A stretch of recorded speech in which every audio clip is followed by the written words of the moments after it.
قابیل نے حابیل کو قتل کر دیا۔ اس میں ایک اشارہ ہے کہ قریبی رشتہ داروں میں ہمیشہ کھٹ بٹ رہے گی۔ تو دو کردار بنے، ایک قابیل کا ایک حابیل کا۔ تو ہمیں قرآن یہ دعوت دیتا ہے کہ تم ہر دور میں قابیل نہ بننا، حابیل بن جانا، حابیل بن جانا، مظلوم بن جانا، سہ جانا، پی جانا۔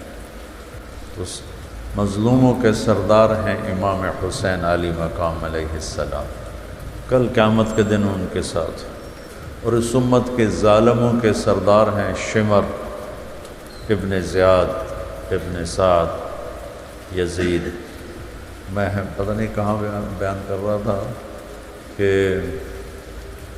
وہاں پرسوں ایک گلخانی میں کہ ہم روتے ہیں حسین کے لیے اور کھڑے ہوئے ہیں یزید کی صف میں، آنسو بہاتے ہیں اہل بیت کے لیے اور ساتھ دیتے ہیں یزیدی طاقتوں کا۔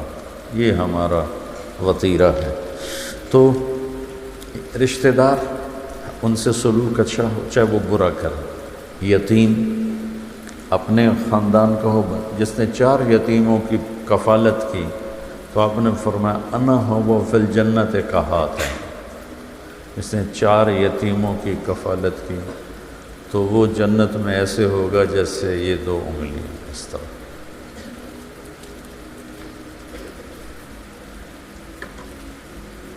والمساکین، غریب لوگ۔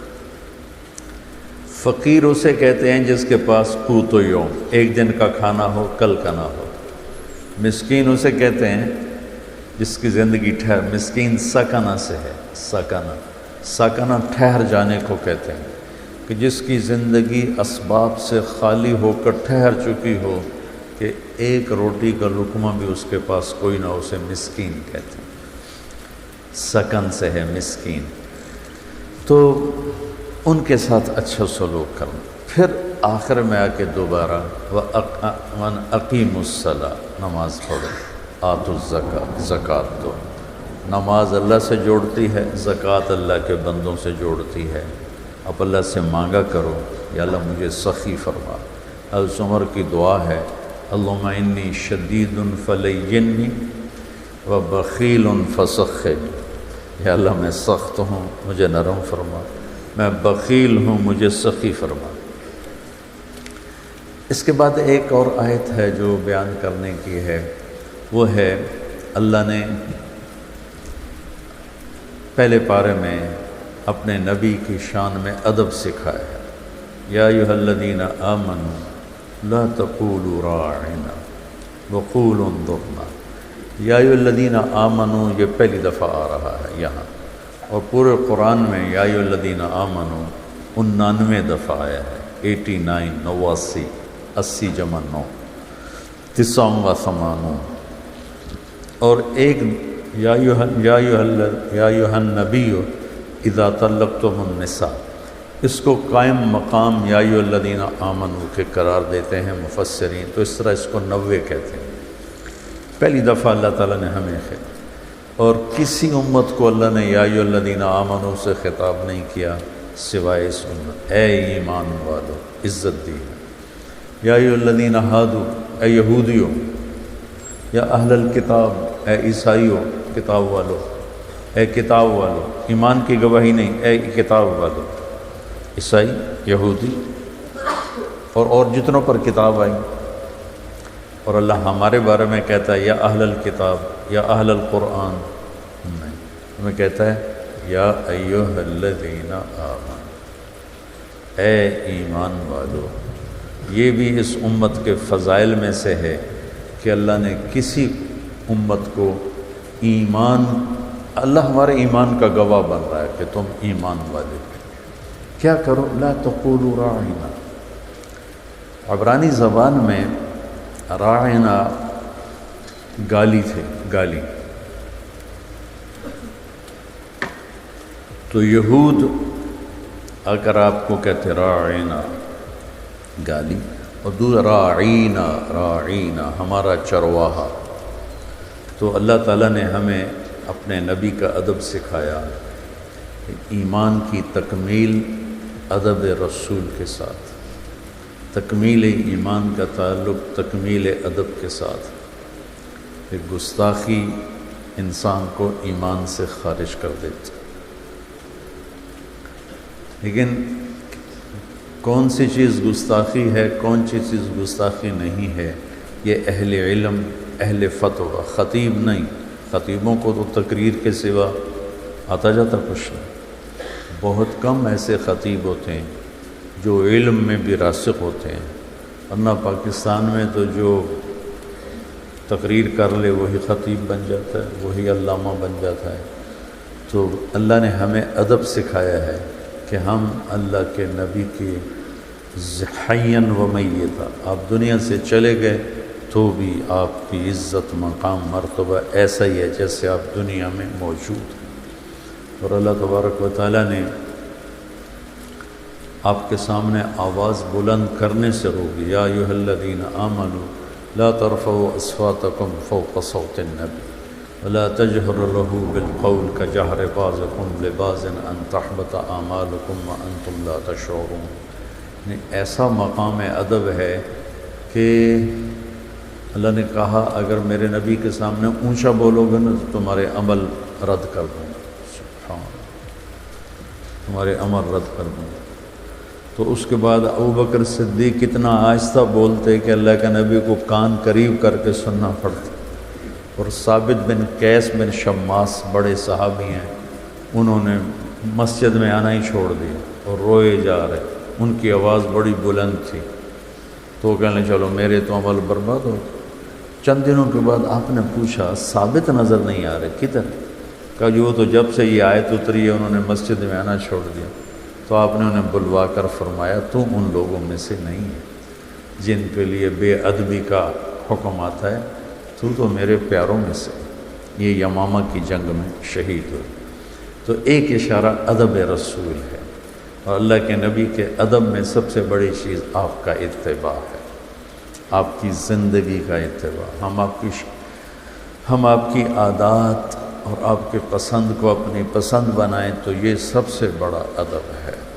اور میرے نبی کی زندگی میں جو سب سے نمایاں چیز ہے وہ ہے صبر اور معاف کرنا اور برداشت کرنا۔ بچوں، اپنے نبی کی زندگی میں سے یہ ایک جوہر لے لو، جو سن رہے ہیں انہیں بھی کہہ رہا ہوں کہ معاف کرنا سیکھو، جھک جانا سیکھو، درگزر کرنا سیکھو، تو آپ کی دنیا کی زندگی بھی آسان اور آخرت کی زندگی بھی آسان ہے۔ اس کے بعد ہے ابراہیم علیہ السلام کی ایک دعا ہے، اور اس دعا میں ہمیں چند اصول ملے ہیں وہ بتانا چاہتا ہوں۔ ہر ایک کی تمنا ہے کہ ہمارا ملک ایک اچھا ملک ہو، ہماری ریاست ایک اچھی ریاست ہو۔ تو اچھا ملک، اچھی ریاست کسے کہتے ہیں؟ اس کو ابراہیم علیہ السلام نے اپنی دعا کے ذریعے سے اشارتاً پیش کیا ہے۔ جب مکے کی بنیاد رکھی تو ابراہیم علیہ السلام نے پہلی دعا کی، وَإِذْ قَالَ إِبْرَاهِيمُ رَبِّ اجْعَلْ هَذَا الْبَلَدَ آمِنًا، یا اللہ اس شہر کو امن والا بنا۔ ایک دعا، وَارْزُقْهُم مِّنَ الثَّمَرَاتِ، یا اللہ ان کو روٹی کھلا، نہیں ان کو پھل کھلا۔ روٹی نہیں مانگی، پھل فروٹ مانگا۔ ٹھیک، میں بعد میں وضاحت کرتا ہوں۔ تیسرا کیا مانگا؟ ربنا وابعث فیہم رسولا منہم یتلو علیہم آیاتک ویعلمہم الکتاب ویزکیہم، ان میں کوئی راہبر بھیج، رسول بھیج جو انہیں تیرا کلام سمجھائے اور تیری کتاب سکھائے اور تیری اور حکمت سکھائے اور انہیں اچھا انسان بنائے، یزکیہم، اچھا انسان بنائے۔ کسی بھی فلاحی ملک کے لیے یہ تین بنیادیں ہیں۔ پہلی کیا ہے کہ وہ پرامن ہو، وہ ملک پرامن ہو۔ کہ امن کے بغیر کوئی منصوبہ، پاکستان سے لوگ پیسہ نکال کے کیوں چلے گئے؟ امن کوئی نہیں، اور پاکستانی خود پیسے نکال کے کوئی کہیں نکل گیا، کوئی کہیں نکل گیا، امن کوئی نہیں۔ امن کے لیے 3 شعبے ہیں جو صحیح اپنے آپ کو کرنے کی کوشش کریں گے تو امن قائم ہوگا۔ ایک پہلے نمبر پہ عوام، عوام خود امن کے طلبگار، دوسرے نمبر پر پولیس، اور تیسرے نمبر پر عدالت۔ لوگوں میں دیانتداری ہو تو ویسے ہی امن قائم ہو جائے گا۔ لوگوں میں کھوٹ ہو اور پولیس میں دیانتداری ہو تو کھوٹے دب جائیں گے، رک جائیں گے۔ پولیس میں کھوٹ ہو اور عدالتوں میں دیانتداری ہو اور انصاف ہو تو پولیس بھی دب جائے گی، رک جائے گی۔ اب مسئلہ اس وقت یہ ہے کہ ہم عوامی طور پر بھی بددیانت ہیں، پولیس کی سطح پر بھی بددیانت ہیں، اور ہماری عدالت بھی بددیانت۔ بددیانت سے میری مراد ہے یہ نہیں کہ ہمارے پاس کوئی جج، کوئی وکیل دیانتدار نہیں، بہت سے ہیں، لیکن نظام عدل جس میں انصاف ملتے ملتے عمر گزر جائے، اس پر بھی اللہ کی لعنت کہ 20 سال کے بعد کیس کا فیصلہ ہو رہا ہے۔ ایک آدمی 20 برس جیل میں پڑا ہوا ہے، 20 برس کے بعد فیصلہ ہوتا ہے کہ آپ بری الذمہ ہیں، آپ کے ذمہ کچھ نہیں ہے، تو اس کو بھی انصاف نہیں کہتے، یہ بھی ظلم عظیم ہے۔ تو بچوں، پہلی چیز یہ ہے کہ عوام میں امن کی طلب ہو، اور امن کی طلب کے لیے میں کوئی قانون سے نہیں ہوگا، آپ سے ابتدا کرتا ہوں، آپ پوری دنیا کے لیے پرامن بن جاؤ۔ کبھی آپ نے سوچا السلام علیکم ورحمۃ اللہ، السلام علیکم ورحمۃ اللہ، ایک بات ہم ملتے ہیں السلام علیکم تو وعلیکم السلام۔ میرے نبی نے فرمایا جنت میں نہیں جا سکتے جب تک محبت نہ کرو، اور محبت نہیں کر سکتے، جنت میں نہیں جا سکتے جب تک ایمان نہ لاؤ، اور ایمان نہیں بن سکتا جب تک محبت نہ کرو، اور محبت بن نہیں سکتی جب تک ایک دوسرے کو سلام نہ کرو۔ اس کا عام مطلب یہ لیا جاتا ہے کہ ایک دوسرے کو السلام علیکم کہو، یہ بھی ٹھیک ہے، لیکن اس سے جو میں اس سے اگلا مطلب بیان کرنے لگا ہوں، السلام علیکم، آپ پر سلامتی ہو، ایک پیغام ہے کہ میرے بھائی میں آپ کو کبھی کوئی دکھ نہیں پہنچاؤں گا، میں آپ کے لیے سلامتی ہی سلامتی ہوں، میری طرف سے آپ کو کوئی دکھ نہیں پہنچے گا۔ سبحان، کیا کمال! السلام علیکم، ادھر جتنے نمازی ہیں بھائی تم سب کو میری طرف سے سلام ہو، میں تمہارے لیے سلامتی ہوں، کوئی دکھ نہیں پہنچاؤں گا۔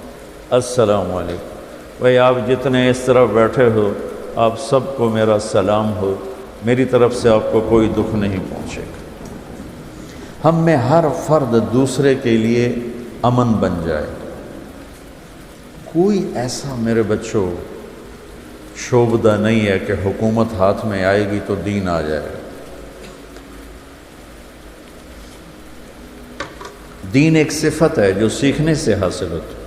دیکھو نا، میں ابھی اعلان کروں کہ تم سب کل تک سب بخاری کے حافظ بن جاؤ، جو نہیں بنے گا اس کا سر کاٹ دوں گا، بن سکو گے؟ نہیں۔ میں اعلان کروں کل تک سارے بخاری شریف کے حافظ بن جاؤ تو ایک ایک کو 10-10 کروڑ انعام دوں گا، بن جاؤ گے؟ نہیں۔ میں تمہارے پاؤں پکڑ لوں، تم میرے شاگرد ہو، میرے بچے ہو، کل تک مجھے بخاری کا حافظ بن کے دکھا دو، میری منتوں سے تم بن جاؤ گے؟ کوئی ادھر مشین ہے ادھر سے ڈالوں تمہیں غیر حافظ اور ادھر سے نکالوں حافظ، کوئی ہے ایسی مشین؟ ہے کوئی نہیں۔ تو دین شعبہ بازی کا نام، ایک جو ہمارے ملک میں اللہ رسول کا اتنا تعارف نہیں ہے، جتنا ولیوں کا تعارف ہے۔ ولیوں کا تعارف کرنا، ان کی زندگی پڑھنا ہمارے ایمان کا حصہ ہے، لیکن ہم ہندی معاشرت سے متاثر ہیں۔ ہم نے ولیوں کو بھی اللہ کے قریب پہنچا دیا اور جھوٹی سچا جو کو چاہا لکھ دیا۔ اس امت نے دین کو بچایا ہے سند کے ساتھ، یہ تھوڑا ہے کہ جو مرضی لکھا ہوا آمین۔ شیخ عبد القادر جیلانی رحمۃ اللہ تبارک و تعالیٰ علیہ پیران پیر ہیں، اس میں کوئی دوسری رائے ہے ہی کہ وہ ولایت کے مقام میں سب سے اوپر ہیں، اللہ نے ان کو یہ مقام دیا ہے۔ لیکن ان کے بارے میں جھوٹی باتیں، سلام پھیرتے تھے، جب ادھر منہ کرتے تھے تو ادھر والے علماء بن جاتے تھے، اور ادھر منہ پھیرتے تھے تو ادھر والے حافظ بن جاتے تھے، اور وہ ان پڑھ کہتے ہیں سبحان اللہ۔ ارے بھائی ایسا نہیں، میرے نبی سے بڑی نظر ہے جیلانی کی، قطب سبحانی، پیران پیر، جتنے ٹائٹل دو تھوڑے ہیں، لیکن میرے نبی کے سامنے تو وہ ایک تنکے کی حیثیت نہیں رکھتے ہیں۔ ساری ولایت تو بہت چھوٹی چیز ہے، سارے انبیاء اکٹھے ہو جائیں تو میرے نبی کے سامنے کیا ہے؟ کچھ بھی نہیں۔ تو میرے نبی سلام پھیر دے تو عالم بنا دیتے، ادھر سلام پھیر دے تو حافظ بنا دیتے، آپ نے تو کیا نہیں تو یہ پیران پیر کیسے کر دیا؟ یہ اس قسم کے جھوٹے قصوں نے وہ دین کا حلیہ بگاڑ دیا، دین کی شکل بگاڑ دی۔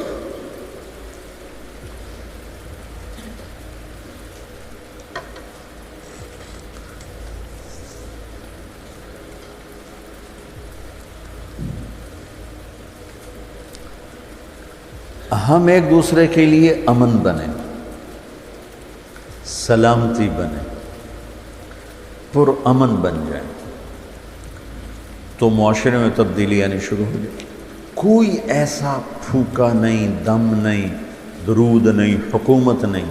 میرے نبی نے کس طرح آہستہ آہستہ آہستہ 23 سال میں امت بنائی، آتے ہی نہیں ایک نظر ڈالو اور یہ ہو جائے وہ ہو جائے، یہ سب ایسی کچی باتیں ہیں۔ نظر کا اثر ہے، صحبت کا اثر ہے، صحبت کی تاثیر ہے، کوئی شک نہیں۔ نظر پڑھ کے لوگوں کی زندگیاں پلٹ جاتی ہیں، کوئی شک نہیں، لیکن اس کو بچانے کے لیے، اس زندگی پہ باقی رہنے کے لیے جان مارنی پڑتی ہے، تب جا کے وہ باقی رہتا ہے، ورنہ یوں ہاتھوں سے اڑ جاتا ہے۔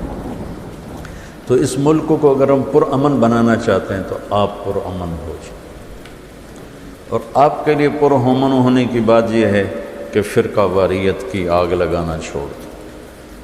ہم نے علماء دیوبند سے پڑھا ہے، ہم ان کی تحقیق پر راضی ہیں، مطمئن ہیں، لیکن ہم باقی تمام مکاتب فکر کے علماء کی اور ان کی ترجیحات کی عزت کرتے ہیں، احترام کرتے ہیں، اور ان کو ہم مسلمان سمجھ کر اپنا بھائی سمجھتے۔ وہ ہمیں کافر کہیں تو ہم انہیں معذور سمجھتے، وہ ہمیں گستاخ رسول کہیں تو ہم انہیں معذور سمجھتے، وہ ہمارے سلام کا جواب بھی نہیں دیتے، ہم انہیں معذور سمجھتے ہیں کہ ان کو ہمارے بارے میں غلط فہمی ہے۔ اس غلط فہمی کو ہم ضد کے ساتھ دور نہیں کریں گے، محبت کے ساتھ دور کریں۔ گالی کا جواب گالی نہیں ہوتا۔ مولانا اسعد بن حسین احمد مدنی، ٹھیک ہے، سمجھ میں آ گیا نام؟ 1972 میں پاکستان آئے۔ میں رائمنڈ سے پہلے تو لمبے پڑھتا رہا جو اب ہمارے پاس ہے مدرسہ۔ وہ ملتان آئے تو ہم سارے گئے ان کا بیان سننے۔ 70 کی دہائی خطابت کا سورج چمک رہا تھا، اب تو خطیب ہی کوئی نہیں رہے، خطابت مجمع لگ جاتے تھے، تو سارے خطیب سامنے بیٹھے تھے، پہلی رو میں سب بڑے بڑے خطیب، ہماری زبان میں کہتے ہیں ٹھکن خطیب، تو بڑا ٹھکن ذمہ دار، تو بڑا ٹھکن پہلوان، سارے ضیاء القاسمی، عبد المجید ندیم اور عبد الشکور دین پوری، لقمان علی پوری، اور سارے۔ تو سنو، مجھے دیکھو، انہوں نے یوں انگلی رکھا، جتنا تم لوگوں نے ہمیں نقصان پہنچایا ہے اتنا غیروں نے بھی نہیں پہنچایا۔ میں گواہ ہوں، سمعتہ اذنایا ووعاہ قلبی، میرے کانوں نے سنا، میری آنکھوں نے دیکھا، میرے دل نے اس کو محفوظ کیا، جتنا تم لوگوں نے ہمیں نقصان پہنچایا ہے اتنا غیروں نے بھی نہیں۔ کہ تم گالی کا جواب گالی سے دیتے ہو اور ہمارے اکابر گالی کا جواب دعا سے دیتے تھے، یہ تم میں چاہتا ہوں۔ ہم اس ملک میں پرامن بن جائیں، غیبت چھوڑ دیں، جھوٹ چھوڑ دیں، بددیانتی چھوڑ دیں، تاجر ہیں ملاوٹ چھوڑ دیں، کھوٹ چھوڑ دیں، افسر ہیں رشوت چھوڑ دیں، حکومت کو لوٹنا چھوڑ دیں، لوگوں کو لوٹنا چھوڑ دیں، مزدور ہیں اپنی مزدوری میں ڈنڈی نہ ماریں، مستری ہیں وہ مستری ہی کیا جو ایک دن کا کام ایک مہینے میں نہ کرے، یہ ان مستریوں میں مشہور ہے۔ تو مستری وہ جڑا ایک دن دا کام ایک مہینے چ کرے۔ تو جس شعبے سے متعلق ہیں سچائی، دیانتداری، انصاف، اس کو لے آئیں۔ تو ہم اپنی ذات سے شروع کریں، ملک پرامن ہوگا تو آگے نظام چلے گا۔ جب ہم پرامن ہوں گے تو 1/3 معاملہ نہیں بلکہ 1/2 معاملہ حل ہو جائے، چونکہ اب تو پولیس کو غلط راستوں پہ عوام چلاتے، جھوٹے مقدمے درج کراتے ہیں، جھوٹے پرچے کرواتے ہیں، قتل کے مقدمے میں بے گناہوں کے نام لکھ دیتے ہیں۔ تو ہم پولیس والا کوئی سن رہا ہے تو غلط FIR کاٹنا چھوڑ دو، کوئی وکیل سن رہا ہے تو وہ غلط مقدمے لینا چھوڑ دو، کوئی جج سن رہا ہے تو اپنے قلم کو بیچے نہیں، ان قریب اس کے قلم کی قیمت اللہ لگائے گا کہ ایک دن کا عدل 60 سال کی عبادت کے برابر ہے۔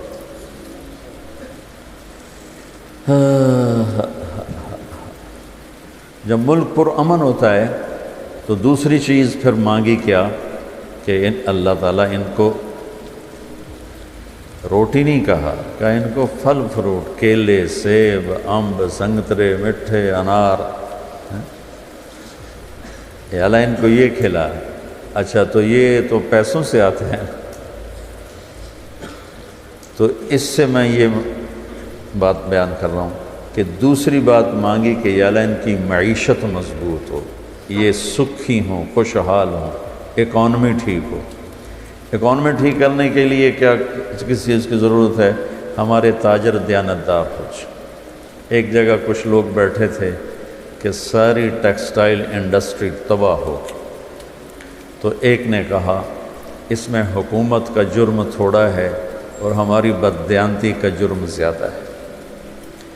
ہمارے تاجر دیانتدار بن جائیں، وہ بینکوں کو دھوکہ دیتے ہیں، وہ اوور ایسیس کر کے اپنی چیزوں کے بدلے میں قرضے لیتے ہیں، پھر وہ پیسے پہلے سے ہی غائب کر دیتے ہیں، اور اس طرح ایک بددیانتی کا سلسلہ چلتا ہے۔ ذمہ دار جابر ہیں، غریب کو مزدوری نہیں دیتے، تاجر بددیانت ہیں۔ تو ہمارے تاجر دیانتدار ہو جائیں اور ذمہ دار رحم دل، نرم دل ہو جائیں اور مزدور محنتی ہو جائیں تو ہماری اکانومی ٹھیک ہو جائے۔ یہ قرضے لے لے کر چلنا تو اپنے آپ کو تباہ کرنے والی بات ہے۔ معیشت کے درست ہونے، جتنے یہودی ہیں آپس میں سودی قرضے نہیں لیتے، ان کے اپنے بینک ہیں، وہ سود پہ قرضہ نہیں دیتے۔ تو ہمارا تاجر اپنے بازار میں سچائی لے آئے، دیانتداری لے آئے اور سود کو نکال دیں اور جھوٹ کو نکال دیں، تو ملک کی معیشت بحال ہو جائے۔ جب تک سود باقی ہے، جھوٹ باقی ہے، اور ایک اور چیز ادھار، ہمارا سارا کاروبار ادھار پہ چلا گیا، تو وہ اتنا خوفناک ہو گیا ہے کہ ادھار لیتے ہیں، ادھار دیتے ہیں، تو چیزوں کی اصلی قیمتیں چھپ کے رہ گئی۔ تو معیشت کو مضبوط بنانے کے لیے دیانتداری، سچائی، سود سے پاک، سٹے سے پاک، جوئے سے پاک اور ادھار سے پاک جب کاروبار ہوگا تو معیشت مضبوط ہو جائے گی۔ اور ذمہ داروں میں محنت کوئی نہیں، زمینیں ٹھیکے پہ دے دیتے ہیں اور خود بیٹھ کے حقے پیتے رہتے ہیں، تاش کھیلتے رہتے ہیں۔ مجھے یاد ہے ہمارے بزرگ، ہم چھوٹے چھوٹے تھے، صبح گرمیوں میں 7 بجے نوکروں کا کام تھا منجیاں پا دیو بھائی، حقے لا دیو، پانی دا ترکا کرو، بجلی نہیں ہوتی تھی پانی کا چھڑکاؤ، اور لسیوں کے جگ اور مٹکے ٹھنڈے پانی کے رکھ دو، اور اس کے بعد ہمارے بزرگ آتے اور 7 بجے 7:30 تاش کی بازی شروع ہوتی اور 12 بجے تک تاش ہی چل رہی۔ 12 بجے جا کے روٹیاں کھاتے، روٹی کھا کے کوئی تھوڑی دیر وہاں لیٹتے، 2 بجے آ کر پھر تاش کی بازی چلتی اور مغرب کی نماز تک چلتی۔ ان حضرات مٹی تے سوا کرنی سے، تو جہاں ذمہ دار ایسے ہوں وہاں معیشت کہاں سے ابھرے گی؟ محنت کے بغیر اللہ دیتا نہیں۔ تو تمہارا اس معاشرے میں کردار کیا ہونا چاہیے معیشت کو مضبوط بنانے کے لیے؟ کہ تم لوگوں کو سود کے بغیر معیشت سمجھاؤ، سچ بولنے پر معیشت کے نفع سمجھاؤ، دیانتداری پر معیشت کے نفع سمجھاؤ۔ تو ملک کے عزت کے ساتھ چلنے کے لیے ضروری ہے کہ وہ خوشحال ہو۔ خوشحالی کے لیے قرضہ نہیں، 2 کاموں کو ٹھیک کرنا پڑے گا، ایک زراعت کو، ایک تجارت کو، دونوں میں سچائی اور دیانتداری کو لانا ہوگا۔ مزدور کو مزدوری پسینہ خشک ہونے سے پہلے دینی ہوگی۔ تیسری بات کیا مانگی ابراہیم علیہ السلام نے؟ کہ یا اللہ ان کی تربیت کے لیے بھی کسی کو بھیج۔ تو نظام تعلیم،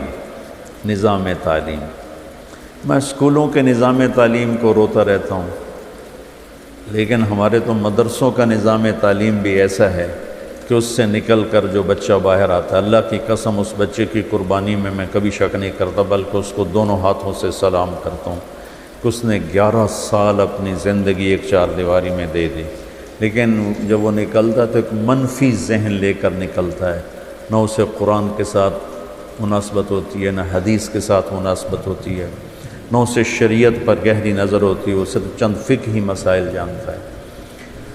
تو کہا یا اللہ ایک نبی بھیج جو ان کے اخلاق بھی بنائے، جو ان کو تزکیہ بھی سکھائے، ان کا تزکیہ بھی کرے، ان کو کتاب بھی سکھائے۔ تو آپ علماء انبیاء کے وارث بننے والے ہو، آپ امت میں جاؤ تو ان کو فرقہ واریت میں نہ پھنساؤ، انہیں دین میں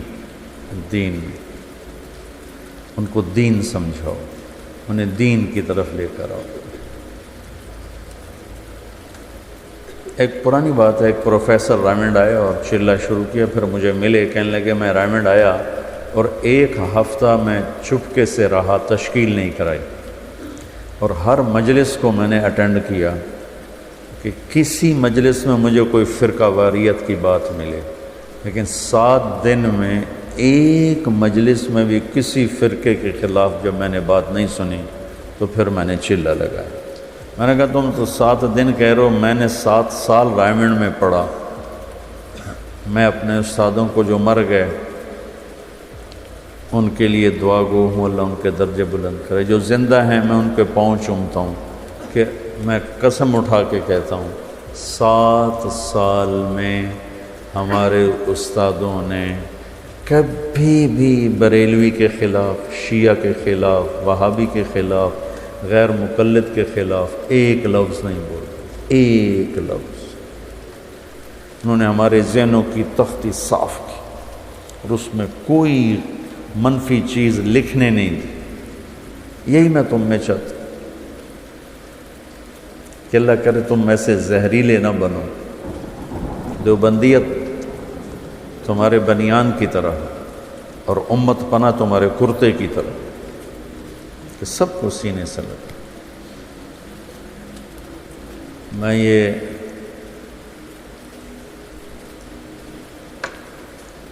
جو ہمارے پہلے سال پہلی جماعت تھی، مولوی عدنان صاحب سے 1 سال پہلے، مولوی مسعود صاحب ہوتے ہیں وہاں پڑھاتے ہیں، مولوی اسرار وہ ہمارے گاؤں میں پڑھاتے ہیں، میں انہیں سبق پڑھانے ان کے کمرے میں گیا، یہ ادھر پہلا کمرہ ہے، تو تاریخ میرا ذوق ہے، میں پاگلوں کی طرح تاریخ پڑھتا ہوں۔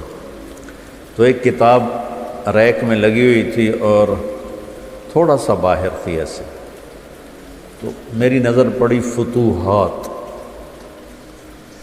تو میں نے کہا شاید یہ کسی فاتح کی کتاب ہے تاریخی، تو میں نے جلدی سے نکالی، تو میں نے دیکھا لکھا تھا فتوحات صفدر،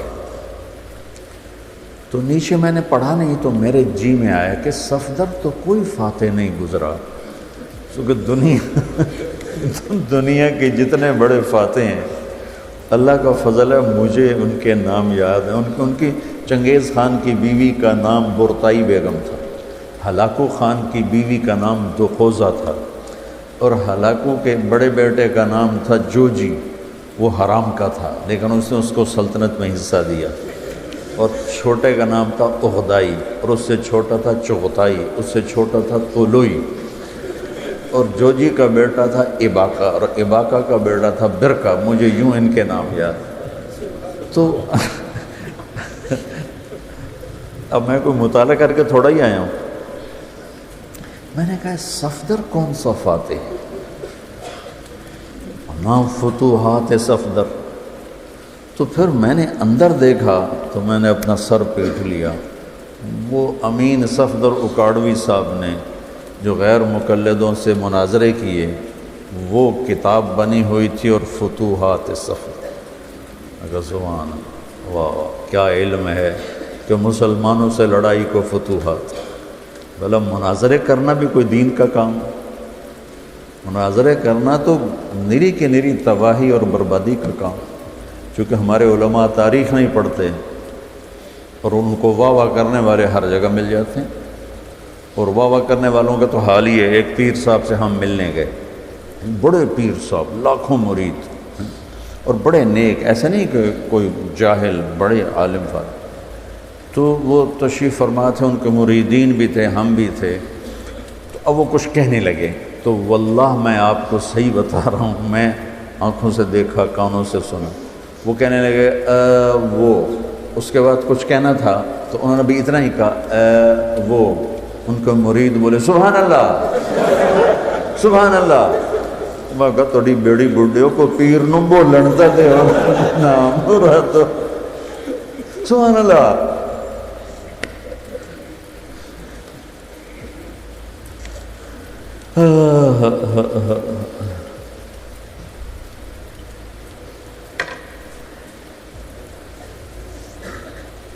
تو کسی ملک کی جو ایک فلاحی شکل ہے وہ ان تین چیزوں سے بنتی ہے، امن ہو، معیشت ہو، اور تربیت ہو۔ ہمارے جو دینی مدارس ہیں ان میں بھی تربیت کوئی نہیں رہی، اور اسکول کالج تو کاروباری ادارے ہیں، وہ کوئی تربیتی ادارے کوئی نہیں ہیں۔ اور والدین ایسے پاگل ہیں کہ اپنی اولاد کو پڑھائی پڑھائی پڑھائی پڑھائی پڑھائی، اور اس پوزیشن لو۔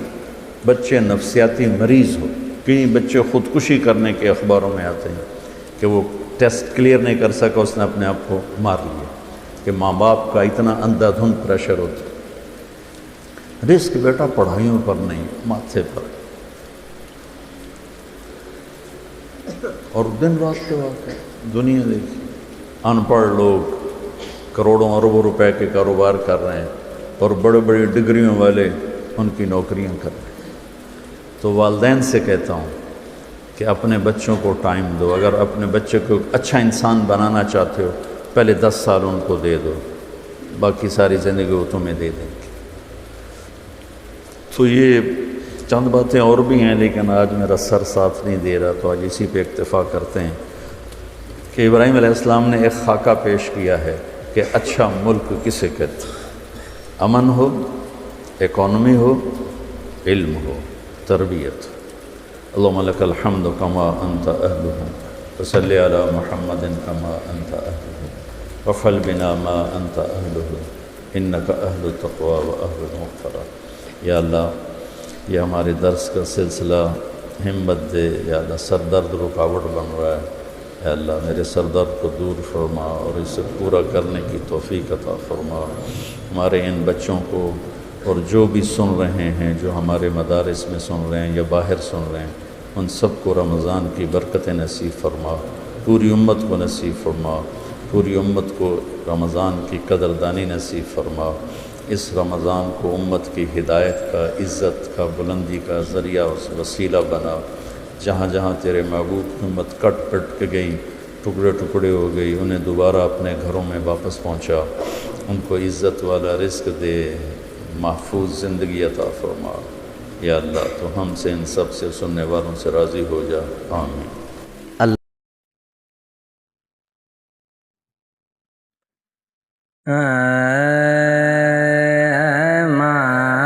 اولاد دے حق دے اندر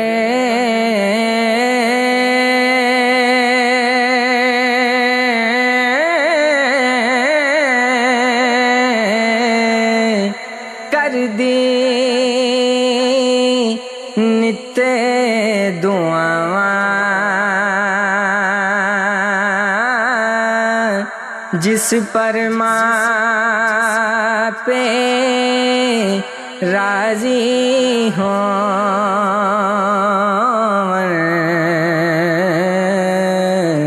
او دیاں دور بلاواں، جس پر ماں پہ راضی ہوں،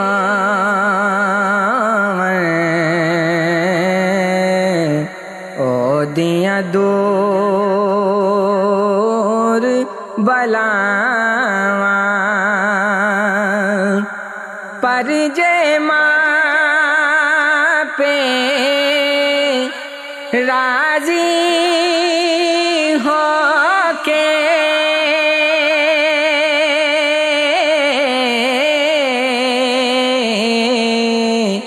کرن دعائیں دل تھیں، فرزندے تو ٹلن بلائیں،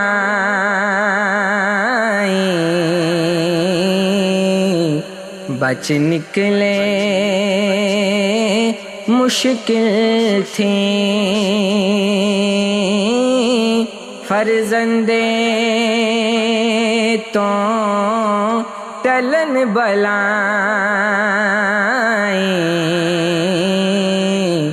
بچ نکلے مشکل تھیں،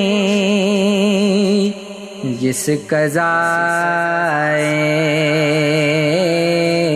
ہونا ہووے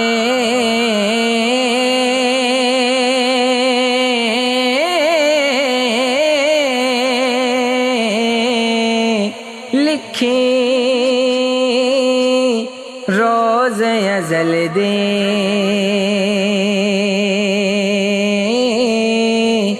جے سو من دعائیں والے، کسے طرح نہیں ٹل دی، جے سو دعائیں والے، کسے طرح نہیں ٹل دی، کرے عبادت رب سچے دی،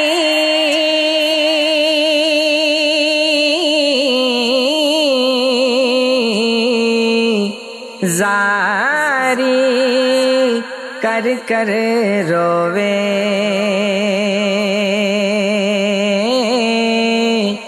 بیٹے کارن وچ درگاہ دے، نت سوالی ہووے، بیٹے کارن وچ درگاہ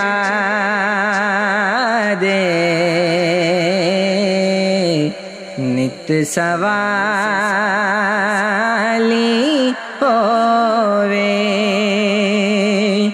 ربا پت میرے نو رکھیں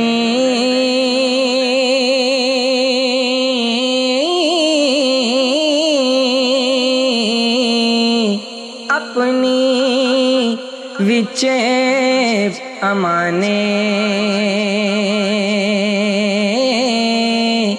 نال مراد دے دے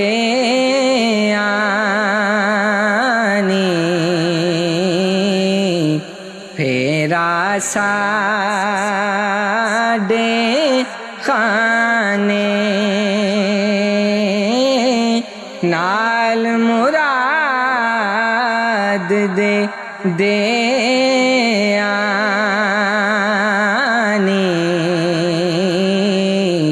پھیرا ساڈے کھانے جے کرنے کے اولاد ہوئے گی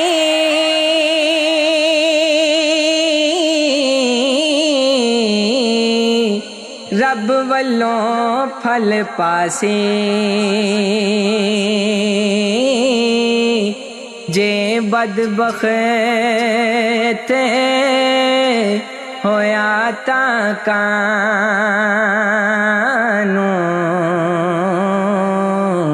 ماں اس دا غم خاسی جے بدبخت ہویا تا کانوں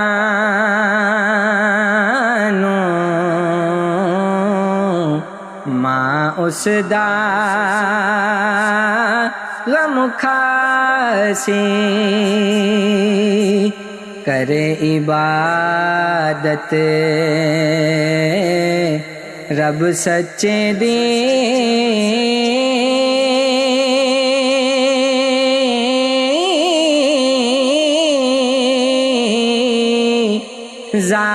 زاری کر کر روے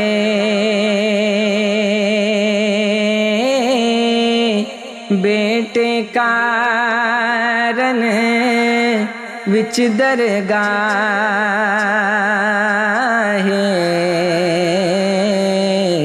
نت سوالی ہووے بیٹے کارن وچ درگاہ دے نت سوالی ہووے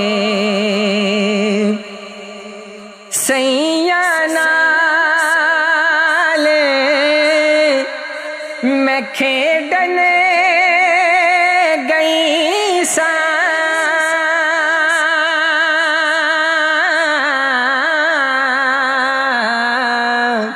ٹوٹ گئیاں میریاں ونگاں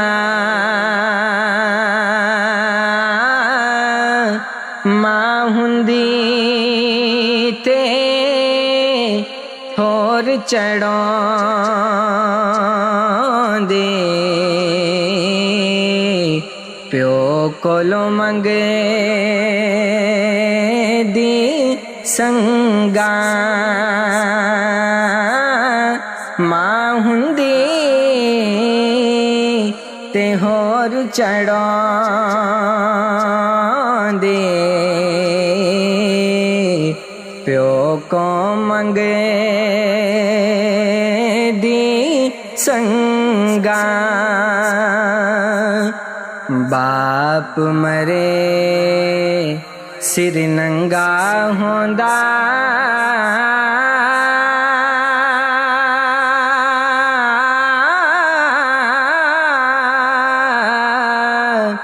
ماں مرے کر ویلا شالا کسے دا ਵੀਰ ਨਾ ਵਿਛੇੜੇ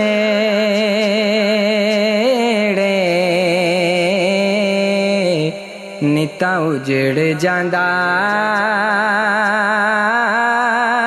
ਜੇ ਮੇਲਾ ਸ਼ਾਲਾ ਕਿਸੇ ਦਾ ਵੀਰ ਨਾ ਵਿਛੇੜੇ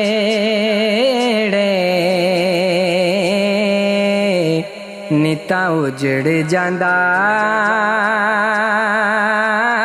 ਜੇ ਮੇਲਾ ਵੀਰ ਵੀਰਾਂ ਦੇ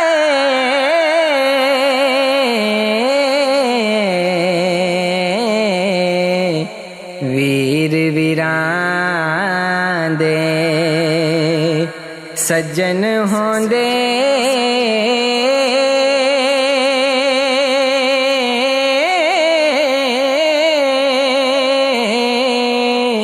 ਵੀਰ ਵੀਰਾਂ ਦੀਆਂ ਬਾਵਾਂ ਬਾਪ ਜੇ ਸਿਰਾਂ ਦੇ ਤਾਜ ਮੁਹੰਮਦ ਹੋਤੇ ਮਾਵਾ ਠੰਡੀਆਂ ਛਾਵਾਂ ਬਾਪ ਜੇ ਸਿਰਾਂ ਦੇ ਤਾਜ ਮੁਹੰਮਦ